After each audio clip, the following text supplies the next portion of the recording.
Hello जय हिंद दोस्तों, मैं हूं अनुराग और आ चुका हूं आज मैं बहुत ही धमाकेदार वीडियो के साथ। तो जैसा कि दोस्तों आप लोगों को पता है आज का टॉपिक क्या होने वाला है, आपने थंबनेल में पढ़ ही लिया होगा। तो फ्रेंड्स, जितना आपकी सिलेक्शन में आपका हाथ होता है, आपकी कड़ी मेहनत का हाथ होता है, उससे कई ज़्यादा हाथ होता है आपकी सही चॉइस का, सही कंटेंट की चॉइस का।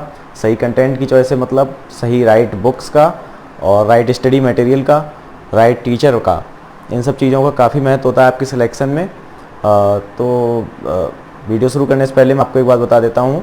अगर अभी तक आपने इस चैनल को सब्सक्राइब नहीं किया है तो सब्सक्राइब जरूर करवा लीजिएगा, घंटा घंटी सब कुछ दबा दीजिएगा, क्योंकि आज ये वीडियो जो है इसमें स्ट्रेटजी आपको मिलने वाली है कि किस तरीके से आपको तैयारी करनी है आपकी एयरफोर्स एग्ज़ाम की, और क्या क्या आता है, कहाँ से कौन सी बेस्ट बुक्स है, क्या आपको बुक्स पढ़नी है, किस तरीके से कौन सी किताबें मैंने पढ़ी, किस तरीके से मैंने सिलेक्शन पाया और आप कैसे सिलेक्शन पा सकते हो। तो खास ये वीडियो उन लोगों के लिए है जो बहुत मेहनत करते हैं, सफल नहीं हो पाते हैं, बहुत सारी किताबें पढ़ी, बहुत सारी टीचर्स से पढ़े, बहुत टाइम इधर उधर बर्बाद किया। एक बार आप जो जिस तरीके से मैंने प्रिपरेशन करी थी, मेरे तरीके से एक बार आप प्रिपरेशन करके देखिए, सफलता ज़रूर मिलेगी। इस चीज़ की मैं जिम्मेदारी लेता हूँ। तो वीडियो को शुरू करते हैं। तो आपको बेसिक्स के बारे में बता देते हैं कि एयरफोर्स का एग्ज़ाम 4 स्टेप्स में आपका होता है। सबसे पहले होता है आपका रिटन एग्ज़ाम। फर्स्ट स्टेप आपका होता है आपका रिटन एग्ज़ाम, जिसको जनरली फेज़ फर्स्ट भी कहते हैं। सेकंड स्टेप आपका होता है फेज़ 2। फेज़ 2 जो लोग रिटन एग्ज़ाम में क्लियर कर जाते हैं वो जाते हैं फेज़ 2 में। और फेज़ 2 में आपका रनिंग, फिज़िकल और GD/SRT आपका होता है। तो ये काफ़ी लंबा स्टेप है। और थर्ड स्टेप आपका होता है जो फेज़ 2 में क्लियर कर जाते हैं वो जाते हैं मेडिकल में।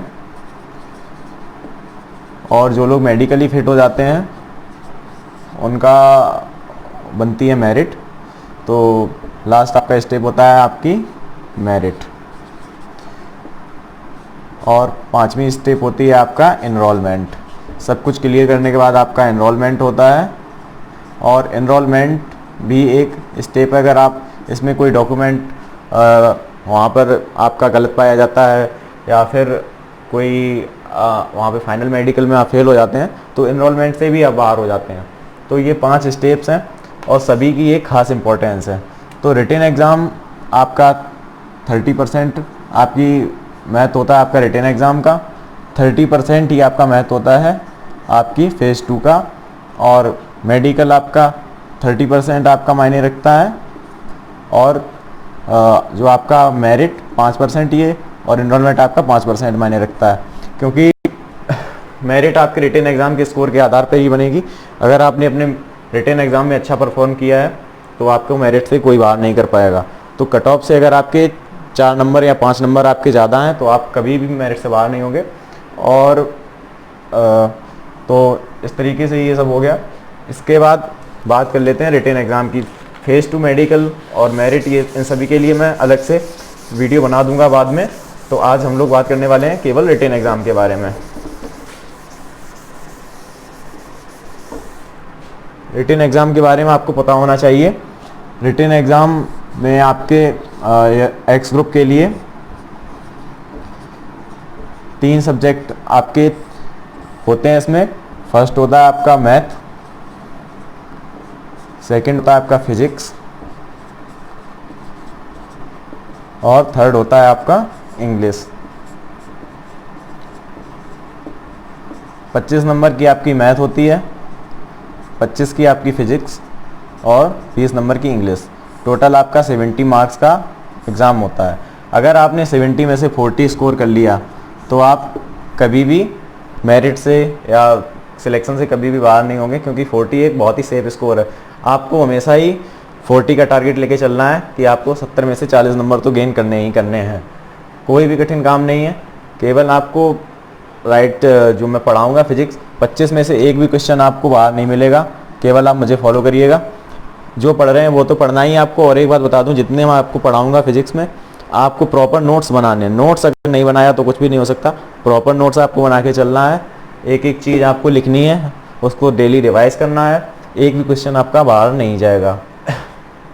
तो मैथ्स के लिए मैं आपको बता देता हूँ, मैथ्स के लिए आपको क्या करना है। मैथ्स के लिए आपको बहुत से बंदे क्या होते हैं, कहीं स्टडी पैकेज पढ़ते हैं। अरिहंत की एक बुक आती है स्टडी पैकेज, मैं किसी भी बुक की वो नहीं कर रहा हूँ बुराई, या फिर किसी बुक को मैं, ये कोई पेड प्रमोशन भी नहीं है, ठीक है। तो काफ़ी बंदे क्या होते हैं स्टडी पैकेज पढ़ते हैं, कोई पाथ फाइंडर पढ़ता रहता है, क्वेश्चंस, एक भी क्वेश्चन कभी एग्जाम में नहीं मिलता है इन बुक से। तो कुछ लोग ये सोचते हैं जैसे मैथ्स क्वाड्रेटिक इक्वेशन चैप्टर है तो वो तो चाहे जहाँ से पढ़ लो क्वाड्रेटिक इक्वेशन ही पढ़नी है। तो आप लोगों को पता होना चाहिए आईआईटी के लिए क्वाड्रेटिक इक्वेशन अलग होती है आईआईटी के लेवल का, और एनडीए के लेवल का अलग होता है, एयरफोर्स के लेवल का अलग होता है। लेवल का अंतर है, क्वाड्रेटिक इक्वेशन नहीं चेंज होती है लेकिन लेवल बदल जाता है। और जो किताबें भी कोई सही चीज़ देती हैं, गलत नहीं देती हैं, केवल लेवल का डिफरेंस होता है। और अगर आपने सही लेवल की पढ़ाई करी है, सही चॉइस करी है, तो फिर आपको सिलेक्शन कोई नहीं रोक सकता। केवल आपको लेवल देखना है, जो आपके एग्ज़ाम में आने वाला है वो कौन सी किताब आपको प्रोवाइड करवा रही है। तो मैं मैथ के लिए आपको रिकमेंड करूँगा, मैथ के लिए मैंने जो किताब से तैयारी करी थी वो थी ये RS अग्रवाल की NDA and NA national defence academy Naval academy की ये मैथ, ये एस चंद पब्लिकेशन की ये बुक है। इसी से मैंने तैयारी करी और मैंने कुछ खास नहीं पढ़ा, मैंने बहुत ज़्यादा ये ऐसा भी नहीं पढ़ा कि मुझे जो नहीं आ रहा उस पर मैं बहुत देर तक पढ़ता रहूँ, या मैंने बहुत ही सिलेक्टेड चैप्टर्स की स्टडी करी और जिससे मुझे सफलता मिल गई। काफ़ी बंदों को क्या होता है सिलेबस ही नहीं पता रहता क्या आता है क्या नहीं आता है एग्ज़ाम में, जो चैप्टर्स नहीं आते उनकी तैयारी करते रहते हैं और जो आते हैं उनकी तैयारी नहीं करते। तो मैथ के लिए तो हो गई ये बुक RS अग्रवाल की। अब मैं बता देता हूँ फिजिक्स के लिए। फिजिक्स के लिए मैंने केवल अपने टीचर को फॉलो किया, तिवारी सर पढ़ाते थे कानपुर फिजिक्स। जो लोग कानपुर जा सकते हैं वो वहाँ पे जाके ज़रूर तैयारी करें, और जो लोग नहीं जा सकते वो मुझे फॉलो करें, जैसा उन्होंने मुझे पढ़ाया उसी तरीके से मैं आपको पढ़ाने की कोशिश करूँगा। अब बात कर लेते हैं इंग्लिश की। इंग्लिश के लिए मैं आपको रिकमेंड करूँगा करतार की इंग्लिश की बुक आती है। इंग्लिश में आपको क्या पढ़ना है, इंग्लिश में आपको बहुत कुछ इधर उधर नहीं पढ़ना है, बहुत ही बेसिक्स इंग्लिश आती है एयरफोर्स के पेपर में। इंग्लिश के लिए आपको पढ़ना है, केवल आपको अपनी वर्ड पावर मजबूत करनी है। एंटोनिम्स हो गया आपका, सिनोनिम्स हो गया, one word substitution, idiom phrases आपके हो गए, और डायरेक्ट इनडायरेक्ट, पैसिव वॉइस और नाउन वर्ब, बस इतना ही आपको पढ़ना है। अगर आपकी वर्ड पावर मजबूत होगी, आपको एंटीनियम सिनोनियम सब आते होंगे, तो इससे आप पैसेज पूरा कर ले जाओगे, फिल इन द ब्लैंक्स आप कर ले जाओगे, सब कुछ कर ले जाओगे अगर आपकी वर्ड पावर अच्छी है। तो आपको क्या करना है इंग्लिश के लिए, वर्ड पावर मजबूत करनी है, ठीक है। आप मुझे फॉलो करके देख लीजिए, जिस तरीके से मैंने तैयारी करी वही आपको बता रहा हूँ, मेरा एक्सपीरियंस है, ज़रूर सफलता आप लोगों को मिलेगी। और फिजिक्स के लिए पूरी तरीके से मुझे फॉलो करिएगा, मैं उसी तरीके से पढ़ाने की कोशिश करूँगा जैसे मेरे टीचर ने मुझे पढ़ाया। मैथ के लिए बता दिया मैंने आपको RS अग्रवाल की बुक। अब थोड़ा मैं मैथ की बात कर लेता हूँ। मैथ में ज़्यादातर बंदे क्या करते हैं, अभी यही नहीं पता है कौन कौन से चैप्टर्स आते हैं, तो मैं बता देता हूँ। सबसे पहले आपको क्या करना है, मैथ में पढ़ना है, पहली चीज़ है आपको ट्रिग्नोमेट्रिक इक्वेशन, ठीक है, ट्रिग्नोमेट्रिक इक्वेशन, ये चैप्टर आपको पढ़ना है। सेकंड चैप्टर आपको जनरल वैल्यू ऑफ थीटा, ये चैप्टर कोई नहीं पढ़ता होगा, लेकिन इस चैप्टर से हर बार आपको एक क्वेश्चन देखने को मिलता है एग्जाम में। इस चैप्टर से एक क्वेश्चन आता ही आता है, मैंने 2 बार एग्जाम दिया, दोनों बार मुझे एक एक क्वेश्चन मिला। बहुत ही आसान चैप्टर है ये जनरल वैल्यू ऑफ थीटा, बहुत ही आसान चैप्टर है। 6-7 फॉर्मूले हैं केवल, उनको तैयार कर लेने पर आप पूरा चैप्टर लगा सकते हो। लेकिन एक सवाल इस चैप्टर से जरूर आता है, ये आपको RS अग्रवाल में नहीं मिलेगा ये चैप्टर, और ये चैप्टर आपको लूसेंट की बुक में मिलेगा। लूसेंट की जो बुक आती है मैं दिखा देता हूँ आपको,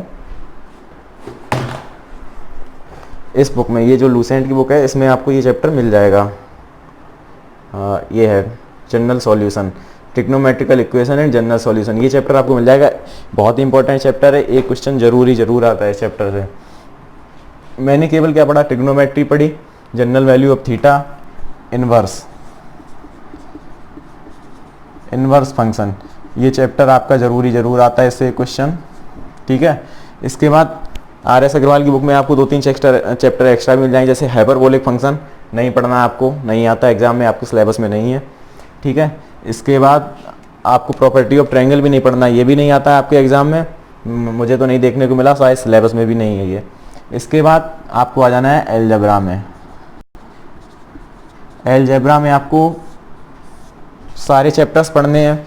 आपका सेट, रिलेशन, फंक्शन एक क्वेश्चन आता है इससे, कॉम्प्लेक्स नंबर से एक क्वेश्चन आता है, क्वाड्रेटिक इक्वेशन से, और आपका डिटर्मिनेंट और मैट्रिसेस बहुत ही इंपॉर्टेंट चैप्टर, 2 से 3 क्वेश्चन जरूर आते हैं। ज़रूर आपको डिटर्मिनेंट मैट्रिसेस अच्छी प्रैक्टिस कर लेनी है। और कॉम्प्लेक्स नंबर आपका एक क्वेश्चन जरूर आता है। और आपका चैप्टर हो गया लॉगरिथम्स। ज़्यादातर बंदे क्या करते हैं, अभी उनको यही नहीं पता है कि सिलेबस में आपका चैप्टर ये लॉगरिथम्स आपका चैप्टर नहीं है, ये आपका नेवी में है और एयरफोर्स के एग्जाम में आपका लॉगरिथम्स चैप्टर नहीं आता है। तो परमुटेशन कॉम्बिनेशन हो गया, बाइनोमियल थ्योरम आपका हो गया, बाइनरी नंबर भी एयरफोर्स के एग्जाम में आपका नहीं आता है, तो आपको नहीं पढ़ना है बाइनरी नंबर। 2D 3D आपका हो गया, अगर आप पढ़ना चाहें तो पढ़ सकते हैं, नहीं पढ़ना चाहें नहीं पढ़ सकते हैं। मैंने कभी नहीं पढ़े 2D और 3D, मैंने केवल अलजेब्रा की तैयारी करी, ट्रिग्नोमेट्री में ये 3 चैप्टर पढ़े, और कैलकुलस से आपके 6 से 7 से 8 क्वेश्चन आ जाते हैं। कैलकुलस की आपको बहुत अच्छे से तैयारी करनी है, एक भी चीज़ मिस नहीं करनी है आपको कैलकुलस में। सारे चैप्टर बहुत ही मन लगा के कैलकुलस पढ़ने हैं। और डिटर्मिनेंट मैट्रिसेस कुछ भी आप मत पढ़िएगा, अगर आपने कैलकुलस और डिटर्मिनेंट मैट्रिसेस ही पढ़ लिया तो आपके 11 से 12 नंबर कोई नहीं रोक पाएगा। मैथ के लिए तो मैंने आपको ये बता दिया, फिजिक्स के लिए ये हो गया, इंग्लिश के लिए भी मैंने आपको बता दिया। ठीक है, तो ये हो गई स्ट्रेटजी वाली वीडियो। तो आगे से वीडियो आपको फेज़ 2 के ऊपर भी मिलेंगी, फेज़ 2 की तैयारी कैसे करनी है। ठीक है, तो फेज़ 2 में जैसे फिजिकल हो गया, ये भी बताऊंगा, रनिंग का स्ट्रेंथ, स्टेमिना कैसे बनाना। मैं बहुत मोटा था पहले, जब मैंने रिटन एग्जाम क्वालिफाई किया था, 2 महीने में मैंने वजन भी कम किया, अपना स्ट्रेंथ भी बनाई, और 1600 मीटर 6.5 मिनट में। ये भी एक चैलेंज होता है, कैसे क्या करना है। जब मैं दौड़ लगाता था तो मैं सोचता था कुछ कोई और जॉब कर लूँगा, ये तो यार ये नहीं हो पाएगा, कैसे रनिंग कर पाऊँगा। तो ये हो गया। फिजिकल भी आपकी एक अहम भूमिका रखता है। जीडी पर भी आपको वीडियो मिलेगी आगे आने वाले समय में, और आपका मेडिकल में भी बताऊँगा कैसे क्या चेक होता है। और एक चीज़ और बता देता हूँ, बहुत ही इंपॉर्टेंट है, कि आपको रिटन एग्ज़ाम की तैयारी कर रहे हो तो साथ में कभी भी ये नहीं सोचना अभी रिटन कर लेते हैं और जो जब होगा वो देखा जाएगा। सारी तैयारियां एक साथ करके चलनी है। भले ही जैसे आपका रिटन एग्ज़ाम है तो रिटन एग्ज़ाम की थोड़ी ज़्यादा तैयारी करिएगा, थोड़ा बहुत घर पे फिजिकल भी कीजिएगा, थोड़ी बहुत पुशअप्स लगाइए, सिटअप, स्क्वाट, उठक बैठक, ये सब थोड़ा बहुत एक्सरसाइज, फिजिकल एक्टिविटीज़ करते रहिएगा। और मेडिकल एग्ज़ाम जैसे आपका नॉक नीज की प्रॉब्लम है, बैंड एंड की प्रॉब्लम है, तो ये कोई 10 से 15 दिनों में या 1 महीने में सही होने वाली दिक्कतें नहीं है। इसके लिए आपको टाइम चाहिए होता है, तो आप इसके लिए अच्छे से पहले से ही तैयारी करके चलिए। और बेस्ट ऑफ लक। आगे आपकी कल से वीडियो आने वाली है फिजिक्स पे, तो फिजिक्स की आपको नोट्स ज़रूर बनाने हैं, नोट्स बनाइएगा तभी कुछ होगा। नोट्स ज़रूर बना के चल रहे हैं, सारे एक एक कॉन्सेप्ट क्लियर करवाऊंगा।